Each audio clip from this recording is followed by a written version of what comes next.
નમસ્કાર મિત્રો, આજે જ્યારે આપણી આસપાસ નજર કરીએ ત્યારે હરિયાળી ઘટતી જઈ રહી છે, વન સંપદા ઓછી થઈ રહી છે અને વન્યજીવો જોખમમાં મુકાઈ રહ્યા છે. તો એક પ્રશ્ન ઊભો થાય છે, આ બધાનું સંરક્ષણ કોણ કરશે? તો તેનું સંરક્ષણ અને તેની સાથે જોડાયેલી નીતિઓનું અમલીકરણ માટે ભારતીય વન સેવા વિભાગ જવાબદાર છે. તો ભારતીય વન સેવા એટલે કે ઇન્ડિયન ફોરેસ્ટ સર્વિસ, જેને IFS પણ કહે છે. દીપિકાબેન, ઇન્ડિયન ફોરેસ્ટ સર્વિસ એટલે શું તે જણાવશો? જી, ભારતીય વન સેવા ભારત સરકારની એક મહત્વપૂર્ણ સિવિલ સર્વિસ છે.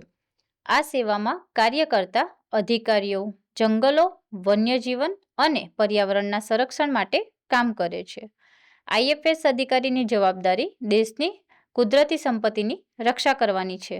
બરાબર. ભારતીય વન સેવાના અધિકારીઓની કામગીરી શું હોય છે અને તેઓ ક્યાં કામ કરે છે?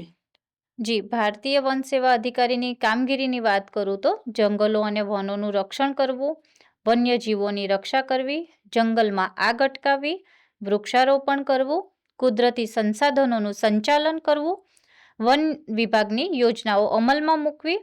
સરળ ભાષામાં કહીએ તો પ્રકૃતિને જીવંત રાખવાનું કામ ભારતીય વન સેવા અધિકારી કરે છે.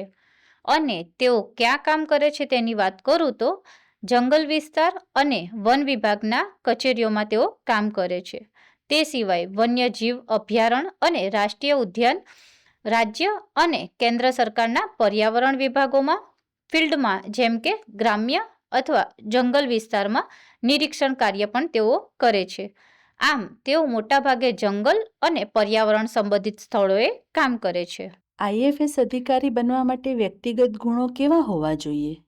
IFS અધિકારી બનવા વ્યક્તિગત ગુણોની વાત કરું તો પ્રકૃતિ અને પર્યાવરણ પ્રત્યે પ્રેમ, શારીરિક અને માનસિક દ્રઢતા, સમસ્યા ઉકેલવાની ક્ષમતા, જવાબદારી અને સમર્પણ વગેરે જેવા ગુણો હોવા જરૂરી છે.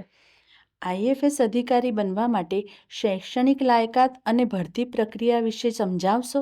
હા, તેમની શૈક્ષણિક લાયકાતની વાત કરું તો કોઈપણ વિષયમાં માન્ય યુનિવર્સિટીમાંથી સ્નાતક ડિગ્રી હોવી જરૂરી છે. UPSC દ્વારા લેવામાં આવતી ભારતીય વન સેવા પરીક્ષામાં પાસ થયેલ હોવા જરૂરી છે.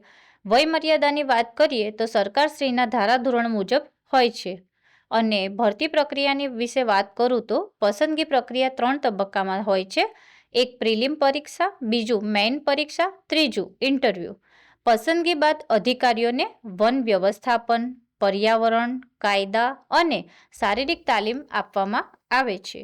IFS અધિકારીનું માસિક વેતન કેટલું હોય છે? IFS અધિકારીનું જે માસિક વેતન હોય છે તે સરકારશ્રીના પગાર ધોરણ મુજબ હોય છે. શું આગળ જતા IFS અધિકારીમાંથી પ્રગતિના અવસર મળી રહે છે? હા, તેમાં પ્રગતિની અસીમ તકો રહેલી છે, જેવી કે નાયબ વન સંરક્ષણ, મુખ્ય વન સંરક્ષણ, અધિક મુખ્ય વન સંરક્ષણ તથા પ્રિન્સિપલ મુખ્ય વન સંરક્ષણ વગેરે જેવા પદો સુધી પહોંચવાની તક મળી રહે છે. એક પ્રશ્ન હતો, દીપિકાબેન, IFS અધિકારી બનવા માટે શિષ્યવૃત્તિ કે યોજનાનો લાભ મળી શકે છે? હા, શિષ્યવૃત્તિ માટે રાષ્ટ્રીય શિષ્યવૃત્તિ પોર્ટલ, સ્કોલરશિપ અને શૈક્ષણિક લોન માટે PM વિદ્યાલક્ષ્મી પોર્ટલથી માહિતી મેળવી શકો છો. મિત્રો, જો તમને પ્રકૃતિ પ્રત્યે પ્રેમ છે, દેશ માટે કંઈક કરવું છે અને ગૌરવપૂર્વક સરકારી કારકિર્દી જોઈએ છે, તો ભારતીય વન સેવા તમારા માટે શ્રેષ્ઠ વિકલ્પની કારકિર્દી છે. દીપિકાબેન, આજે ખૂબ જ મહત્વપૂર્ણ માહિતી આપી. તો મિત્રો, આશા છે કે આ માહિતી આપણે ખૂબ જ ઉપયોગી રહેશે અને આ અંગેની વધુ માહિતી માટે આ વિડીયોના ડિસ્ક્રિપ્શન બોક્સમાં આપેલા કેરિયર કાર્ડ પર ક્લિક કરીને મેળવી શકો છો. ધન્યવાદ.